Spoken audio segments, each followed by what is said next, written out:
Okay, joint at saka solidary liability. So, pag sinabi mong joint, may kahati ka sa utang. So, sa mga umuutang at nagpapautang, pag sinabi mong joint liability, may kahati ka sa utang. Babayaran nyo, may share kayo dun sa pagbabayad ng utang, kaya nga joint liability. Pero pag sinabi mong solidary liability, ito yung mahirap sa mga nagagarantor. Kasi obligasyon mong bayaran yung buong utang. Yun pala ibig sabihin ng solidary liability. So, ang example ng solidary liability, yung mga nagagarantor.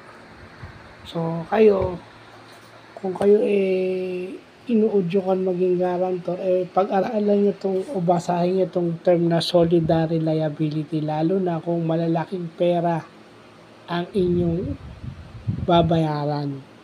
So, kailangan yun yung sinasabi ni Kuya Kim, ligtas ang may alam. Tsaka si Ernie Baron, knowledge is power. No?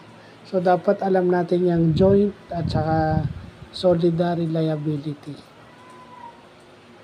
So, yun lang po.